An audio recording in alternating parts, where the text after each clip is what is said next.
I want a divorce. I can't take it anymore. At my words, James showed a look of surprise. For a wife to say such a thing to him was intolerable, and his expression slowly turned to one of anger. Being the CEO of a company, he has a lot of pride. Yet he lacked responsibility and the ability to reflect on his actions. His attitude negatively impacted both our home and his company. Fine, but you're raising all 4 kids on your own. I won't be paying child support or any other bills. Scoffing, James looked down on me, showing no sign that he thought his words were irresponsible. Even though 2 of those kids were from his previous marriage. But it doesn't matter if they're biologically mine or not. All 4 of them are my precious children. All right. No matter how hard it might be, I was determined to raise them myself. After we divorced and moved to our new place, James suddenly showed up. Why did this happen to me? Watching James in his distraught state, I couldn't help but silently laugh. Finally realizing, Enjoy, I thought. From now on, you're going to reap what you've sown. My name is Lydia, 34 years old. I'm a stay-at-home mom in a bustling household with my husband and 4 kids. Our children are eldest son Michael, 15, eldest daughter Sophia, 14, second son Jack, 8, and younger daughter Ava, 6. They're growing up fast, eating well, playing a lot, and thriving. Sure, they argue from time to time, but they get along great, and our home is always filled with laughter. James, who's now 39, is the CEO of a manufacturing company, and we remarried 9 years ago. Actually, Michael and Sophia are from his previous marriage, they're his stepchildren. His previous wife passed away 12 years ago. James had a good fortune to be greatly favored by Mr. Wilson, a major shareholder in his company. I've never met him. But he has been mentoring James, introducing him to business contacts and so on. Their friendship began when they met at a bar. Back then, James had just remarried me and was looking to expand his business. Learning of James's ambitions, Mr. Wilson bought shares in his company, enabling James to grow it further. Life is truly unpredictable. Ever since, Mr. Wilson has been a great support to James and his company. I met James when I worked as a receptionist at one of his business associates. My first impression of him was, what a refreshing CEO. He had a lovely smile and always made it a point to greet the receptionists with a "Take care" as he left. Looking back, that was when I found James most attractive and likable. James began to change after our marriage, as his company started to grow. He became arrogant and began taking people for granted. This was evident both at home, with me doing all the household chores, and at his workplace with his employees. Stay-at-home moms have it easy, huh? You probably can nap in the afternoon, right? Excuse me? Preparing meals for 6, packing lunches for the kids, doing laundry twice a day, cleaning, shopping. Where in the world does he think I have any downtime? On top of that, James never helps around the house. Sophia is prepping for high school entrance exams, and Ava, being 6, still needs a lot of assistance. Michael comes home late from soccer practice every day, and Jack often asks for help with his homework. I wish James, being the father, would lend a hand. It sure would make things easier. I've told him several times that just bringing money home doesn't make you a father. What are you talking about? I'm exhausted from work, you know? That's why I'm providing enough money for the household, right? Just a little effort would help. Like helping Michael with his homework, or advising Sophia about her college applications. When I get home, Michael's already asleep, isn't he? And as for Sophia, she'd probably find it easier to talk to her mother than her father. Fulfill your responsibilities as a mother, okay? You're the one not fulfilling your duties as a father. I slammed the table in frustration. He spends his nights out drinking, and on his days off, he's playing golf. He can't blame work for coming home late, and he's not home on weekends because he's out having fun. Why don't you work then? I can stay at home if you want. But make sure you bring in the same amount of money. If you can't, then don't act so high and mighty. And yet, he always blames everyone else. Lately, even the kids have started to avoid him and don't even attempt to make conversation. But James probably hasn't even noticed, and I doubt he feels lonely. It felt like he couldn't care less about the family and the kids. And if you thought he'd be more committed to his job in return, that didn't seem to be the case either. Every evening, he'd just rant about his employees. Seriously, there's a lot of incompetent people these days. To which I responded, "Don't say things like that. If there really are that many people struggling, why not provide additional training or change the way you mentor them?" Huh? James scowled deeply, shaking his head as if to say I didn't understand. Training costs both money and time. I can't spend resources on those who can't do their jobs. But in the long run, that investment will pay off for the company. After all, it's the people who keep the company running. I couldn't believe that a company that didn't value its workers could ever truly succeed. And also, I put the expansion project in the hands of the department head, and it ended up failing. So I demoted him. At James' words, I blurted out, "What?" In disbelief, I looked back at James' face. "That was your idea, wasn't it? You're the one who said the new project would definitely succeed." "Ugh, stop it. He's the head of that department, not me." "Regardless, you agreed to it, and it's not solely his fault, right? Every decision in the company is your responsibility as the CEO. That's what being a CEO is about. Don't act like you know about running a business when you don't." He'd always get defensive, refusing to listen to anyone's opinion or reflect on his actions. And eventually, even Mr. Wilson started to caution him. "Why is even Mr. Wilson on my case now? I haven't done anything wrong. It's all because of these incompetent people." Apparently, he had requested Mr. Wilson for additional funding by issuing new shares, but he was turned down. I heard he was told that the company could go under at this rate. It makes sense. Mr. Wilson isn't investing just for fun. No matter how fond he is of James, he's not going to blindly fund reckless ventures. James needs to reflect on his actions and rethink his management style, but he stopped listening to both me and Mr. Wilson. "Mom, look at this." One day, after returning from high school, Michael handed me his smartphone. On the screen was a video of James entering a hotel with a young woman, their arms linked together. "I was coming home from practice and saw Dad walking with this young lady. I followed and..." I was so filled with rage that tears began to flow. He fails in his responsibilities to the company, as a father and as a husband. What a pitiful man.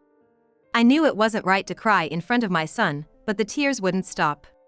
Michael kept patting my back in an attempt to comfort me. "I'm sorry, Michael. I might divorce your father." "That's fine, Mom. It's your decision. But what about Sophia and me?" I looked up, realizing Michael, who had grown taller than me, was genuinely concerned. "Silly boy." I stretched on my toes, ruffling Michael's hair. "If you guys are okay with it, of course, you'll live with me." Looking down at me, Michael smiled happily. "We might have some financial troubles, but..." As I wiped away my tears, Michael interrupted. "That's okay. We'll manage." "Why do you think so?" "Because I know you won't abandon us." With a certain confidence, Michael smiled. Immediately, I hired a private investigator to gather evidence. It turned out the woman was an employee at James' company, and the two of them had been seen entering hotels multiple times. A week passed, and I told the kids about my decision to divorce James. By that time, I had made up my mind, intending to get custody of the kids if they wished to live with me. James came home late again that night, without a hint of guilt. As he cheerfully began to remove his tie, I showed him the photos Michael had sent me. "I can't bear it anymore. We're getting a divorce." I laid out the evidence photos, and James looked shocked. Slowly, his expression turned to one of anger. I guessed his pride wouldn't let him accept being confronted this way by me. He scoffed. "Fine. You raise the 4 kids. Don't expect any child support or alimony." With a dismissive laugh, James made it clear he felt no responsibility. But that was already my intention. No matter the hardships, I had decided to raise the kids myself.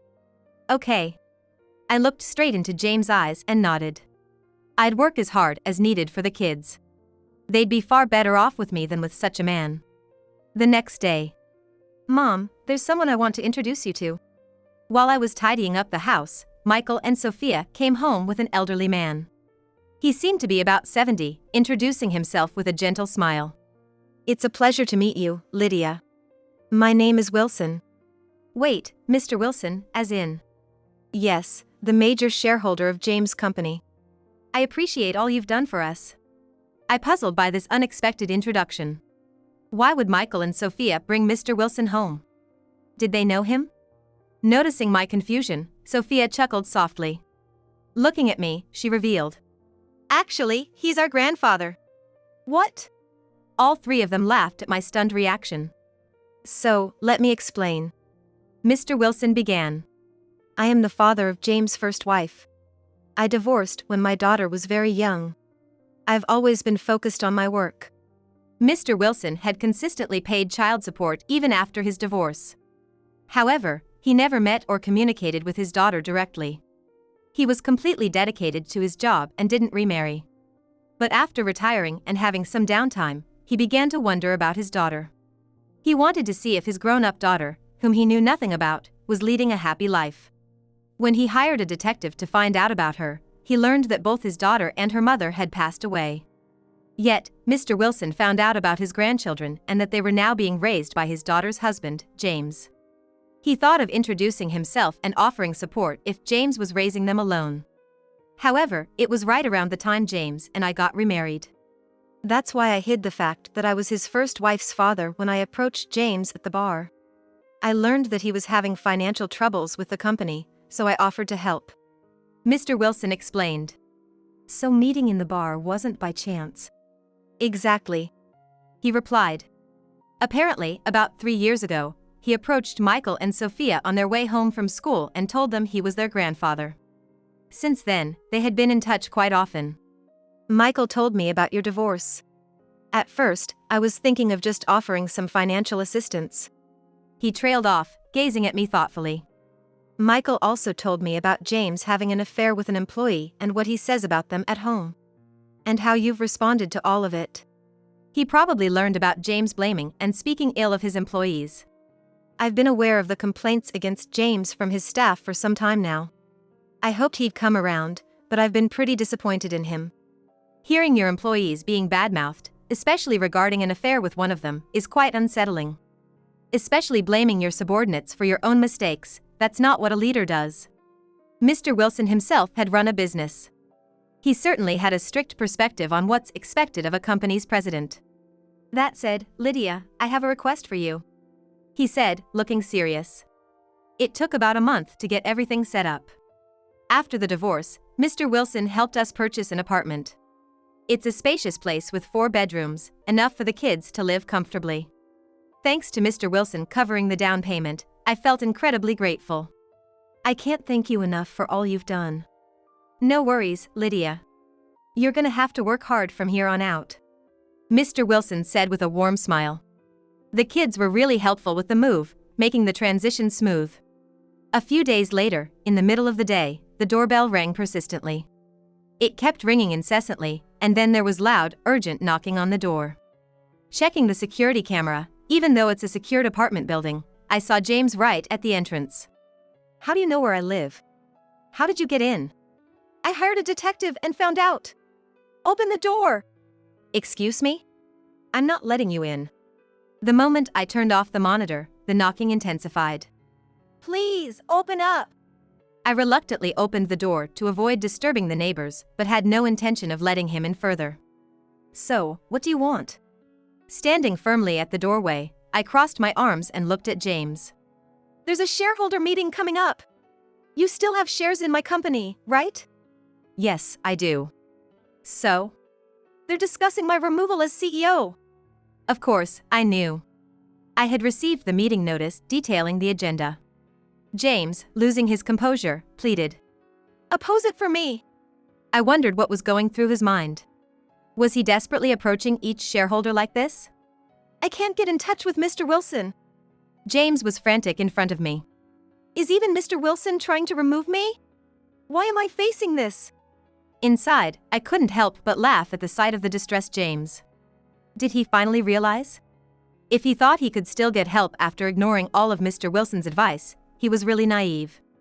Holding back my laughter, I responded with an indifferent face. Who knows? But my answer is clear. I'm in favor of your removal. Seeing James' face filled with despair, I told him to leave. Also, just a piece of advice. No one would want a CEO who abandons work to do this kind of thing in the middle of the day. I thought to myself, this will be interesting. From now on, you'll be facing the consequences of all your past actions. On the day of the shareholder meeting, James appeared at the venue with dark circles under his eyes, looking weary. I greeted Mr. Wilson, but Mr. Wilson only returned the nod with a stern face.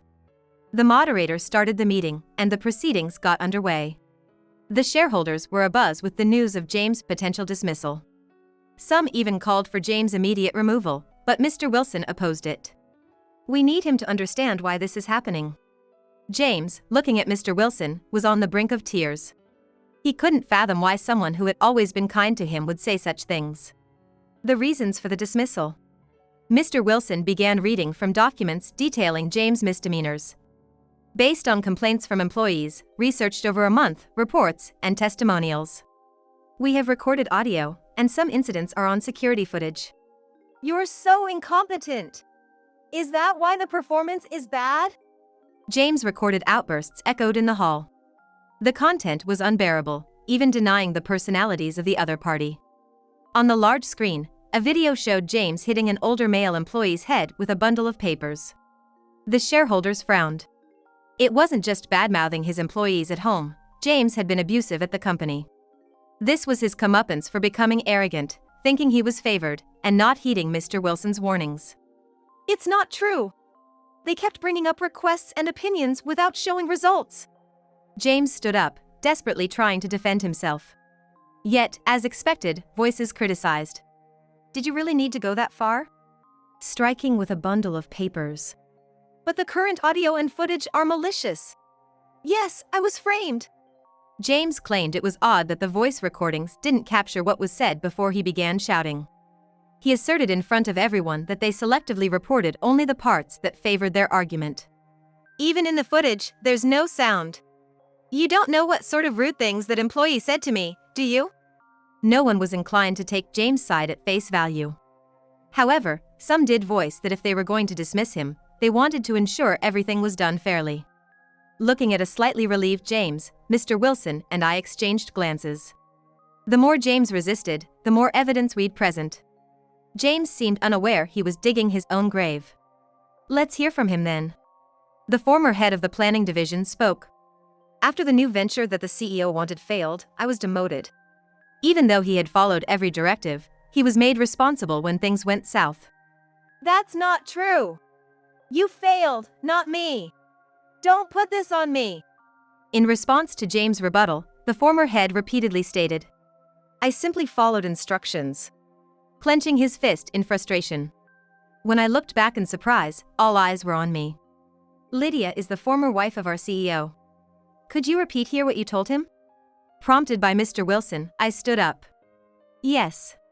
The CEO is responsible for everything in the company. That's what being a CEO means. Mr. Wilson nodded. I feel the same way. And many shareholders nodded in agreement. Wait. I may have demoted him, but I didn't fire him. The company, meaning me, bore the losses. Just for that, do I deserve to be dismissed? James didn't show a hint of remorse.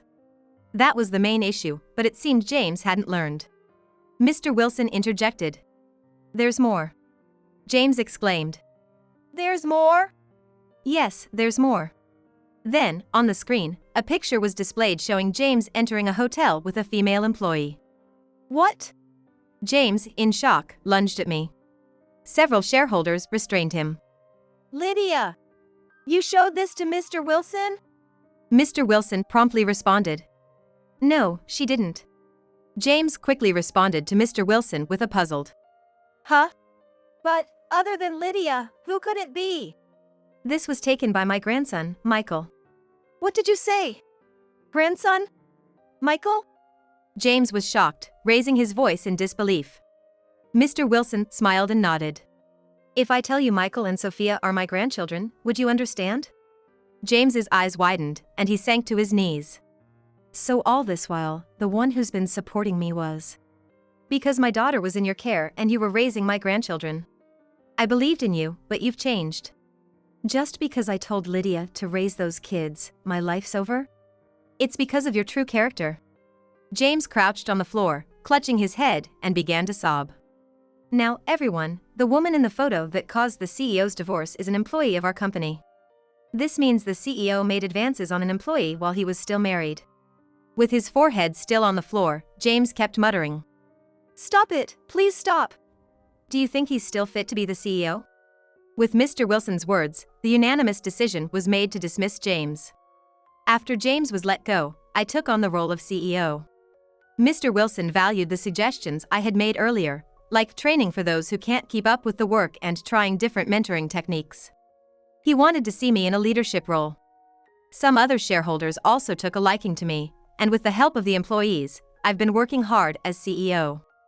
James and the woman he cheated with found it too awkward to stay and left the company. I demanded compensation, so James had to sell his house. Apparently, after being forced to leave the company and the revelation to her parents, the woman broke up with him, hurling insults. As for us, we're living happily as a family of 5 in an apartment. On days I work late, Mr. Wilson comes over to watch the kids.